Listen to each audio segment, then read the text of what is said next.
Plarium, you actually did it, you son of a...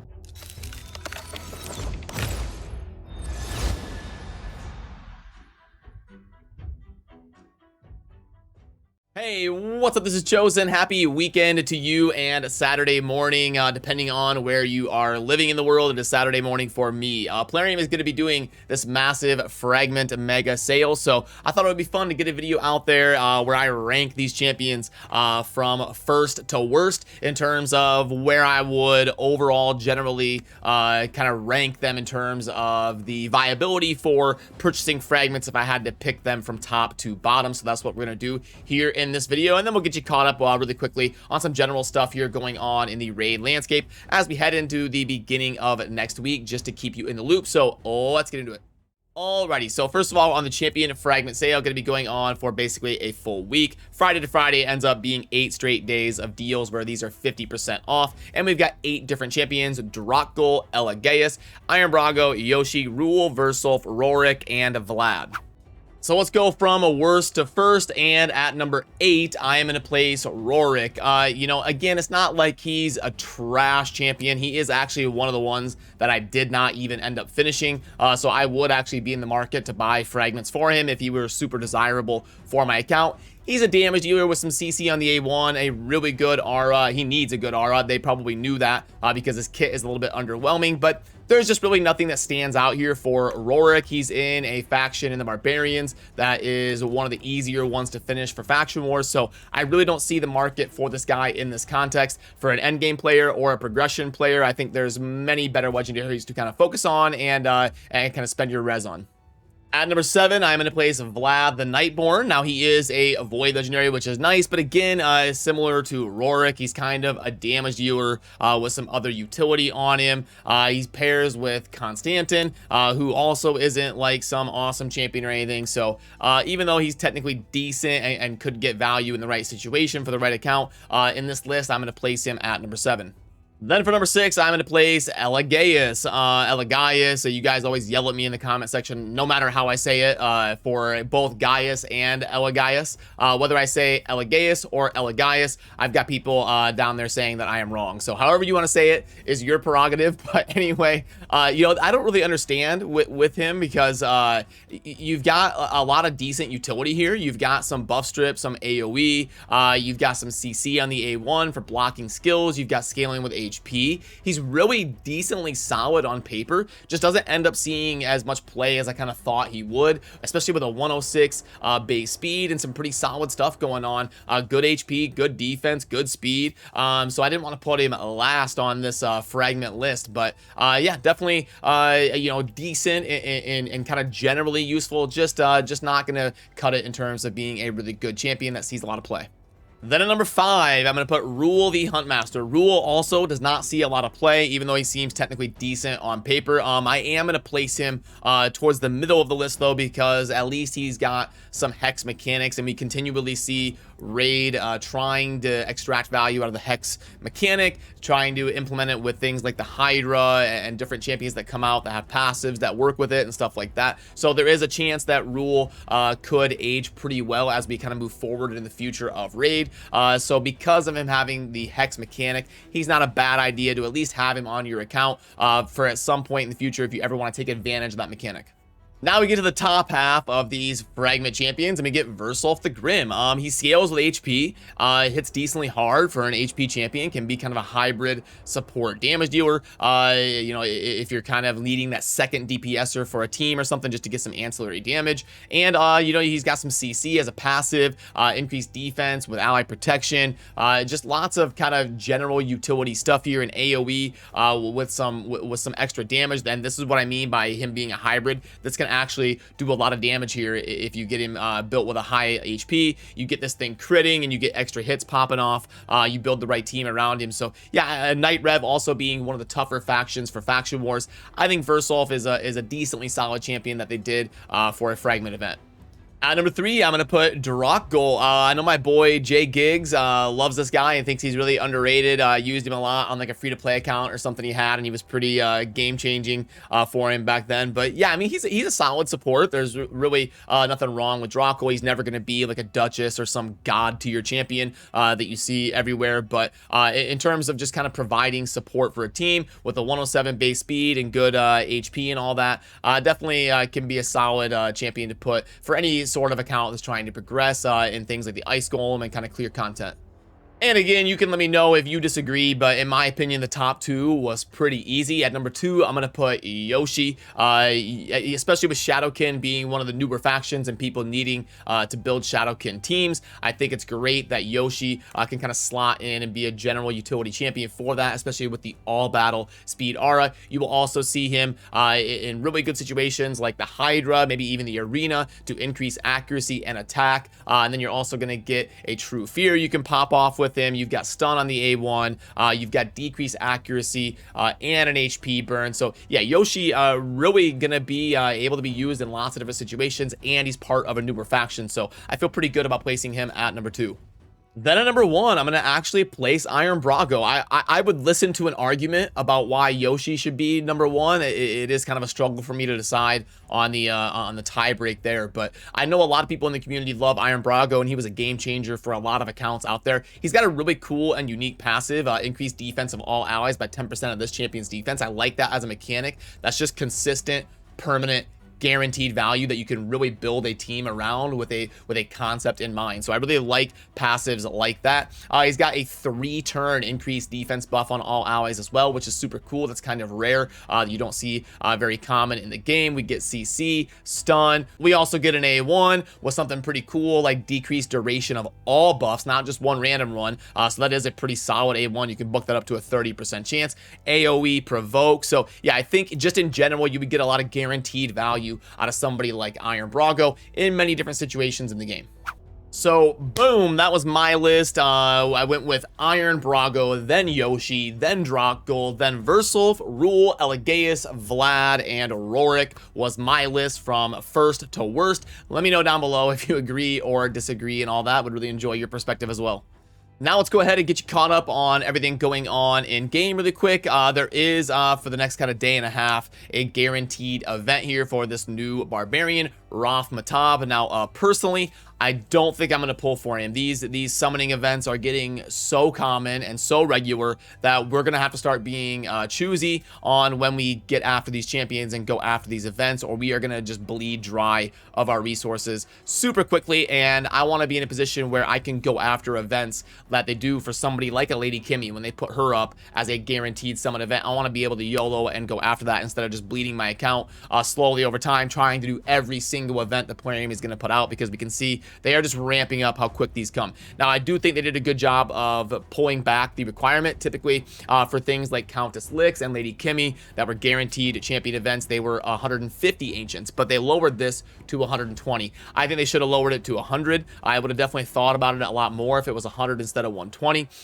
because they're going to have to start kind of weighing it if they're going to be this common, and lowering it a little bit to bring that in line to get more people hyped about pulling for this. So I think I'm going to skip this. It's not that he's a terrible champion. It's just that for my account and the spot that I'm in on my journey in raid, I don't think he's going to be worth like the 10,000 gems worth of ancient resources to go after him, just for me to kind of max him out and throw him in the vault. But if you disagree, I'm happy to listen to that perspective as well.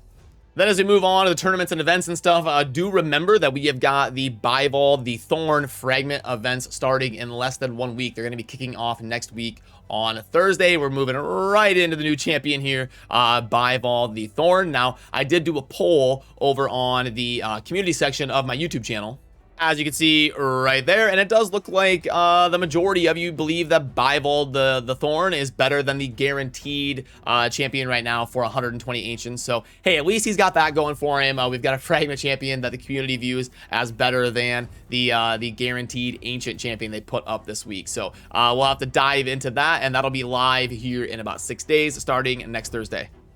For the tournaments and events going on, really nothing super noteworthy to pay attention to, and nothing wrong with kind of taking it easy on your resources until we kick in to getting after the craziness that is going to ensue next week with CVC and with obviously the Fragment events launching on Thursday. But it is worth noting that in this champion training tournament, we are probably going to see a decent amount of people going semi-hard in the paint on this, because we do have a champion skin up for grabs right here in Necrobia Coldheart.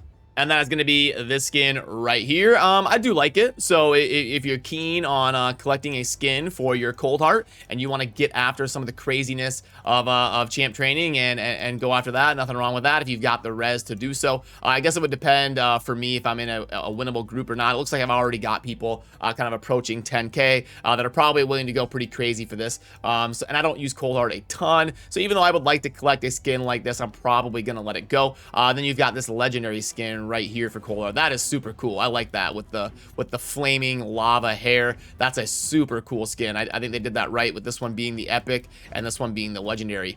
So yeah, just keep in mind that the skin is up for grabs right here on the champion training if you want to focus on that.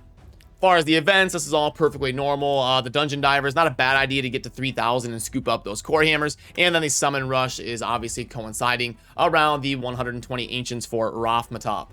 Also, keep in mind that we are going to be getting a CVC match coming up here in a few days on Tuesday, right before the Fragment events are going to launch. So you'll want to get everything in order to double dip your points for CVC launching. And then also your clan quests will reset here in a couple days if you have forgotten to scoop those up, and then finish progressing on those to get into the clan shop and spend your res accordingly. Now we can go over the shop and see what is happening in here today. So we've got a $50 special offer pack right here. Looks like it's got a decent amount of potential because it's a purchase limit of 2. Let's go 600K right there. And then 700 gems right here. Okay, 12 void shards. Boom. And then the chicken. I believe I messed this up in my last video. I left a pinned comment with the correction. I always mess up the 5-star chicken. Like if it's like 4 5-star chicken, I will put 5 4-star chicken. Like I will flip-flop the two numbers based on how many and what rank the chicken is. I always do that. So I got to be careful about that when I'm plugging these in. But we got this is easy. I like it when they're the same. We get 5 5-star chicken. I like that. That's one that I won't mess up. And then we get 4 4-star chicken. So thank you, Plarium, for listening to my feedback on that. Let's keep the chicken offers the same and do the number and the star power exactly the same. 5 5-star chicken, 4 4-star chicken. I like that right there. And this one grades out as a 2.55. So technically, this would be a pretty decent offer, especially for someone who's in the mid to high tier of a raid spending, because you get the void shards, which are typically the most valuable shards for your higher spenders. So all in all, a pretty decent offer compared to what we usually see in game. And the other notable thing in the shop is going to be this pack string. As you guys know, my good friend Smiley does a great job breaking these down every day and has kept a chronicle of what these full packs look like, so you don't have to buy them to kind of see. Now, they do come in a couple different versions typically, but we can see that this one is going to grade out pretty below average. And anytime you see a pack string with a sacred in it, especially one with 2 of them or 3 of them in this case being sacreds, it would definitely be, I wouldn't even have to plug in to know that this one is going to be a pass. But in case you wanted to see what the whole thing looks like, let me go ahead and pop this over and make this big, just in case you want to see what all of the offers look like. But there is a cheaper version of this one. This one is going to start at 40 ancients, and the one that I have here on my account is 20, but they all typically grade out within a few decimal points of each other, and they're pretty similar value depending on which one you get. Is just kind of to customize it to your individual spending tier.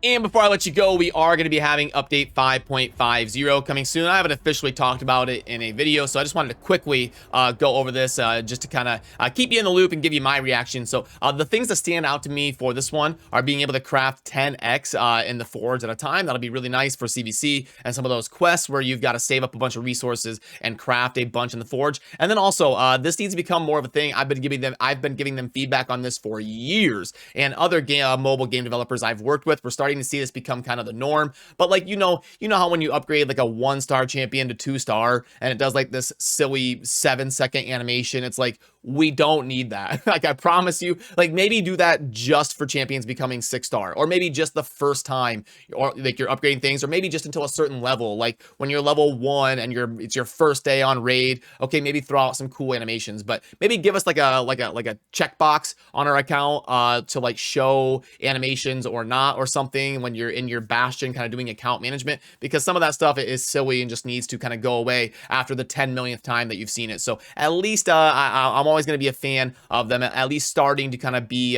in the market to adjust some of those animation skipping. And another huge thing is they're going to be addressing Tag Team Arena. Now, this is still not what I've been telling them to do. I want to see this be a percentage. I want to see, like, you know, Gold 5 be the top 5%, Gold 3 be the top 10%, Gold 2 be the top 20%, and kind of scale it down all the way down there to Bronze. I like it when it's a percentage instead of a flat number, because then it can be dynamic in terms of working with the size of the player base and how many people are playing in the arena from week to week. I think that would be a better version of doing it, but at least this is addressing it, and it is overall going to make Tag Team Arena be a lot better. In general, these are mostly doubling. It's not quite exactly that, but like I think Bronze 2 is going from like 60,000 to 100,000. This is like 40,000 to 70,000, things like that. So it's going to be essentially, you know, doubling on a lot of these tiers, which is definitely a welcome change in my opinion. Probably warranted a dedicated video. I'll probably make some sort of an infographic to tweet out or something on the exact changes and kind of comparing the current to what the new versions of these Tag Arena tiers are going to be.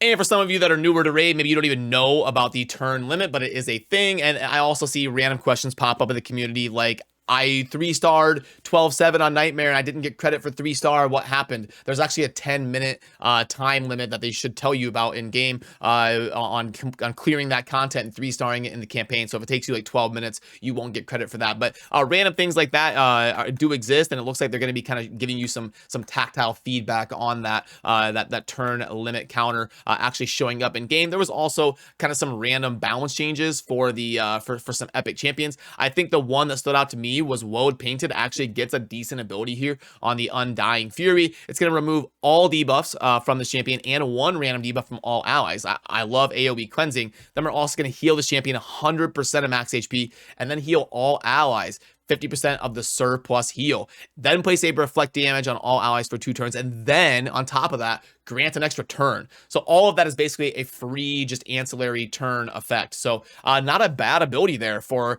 kind of using Woad Painted as a progression epic for any sort of player that's kind of in the early to mid game or still hasn't finished the Barbarian Faction Wars and all that. Woad Painted definitely got a lot better, and it maybe isn't the Woad Painted has kind of been like the meme epic in raid where everybody kind of trashes on Woad Painted as the worst epic in the game, but now she actually has a pretty solid usable ability that grants an extra turn. So we may have to look at the tier list and get Woad Painted adjusted here for the first time in years.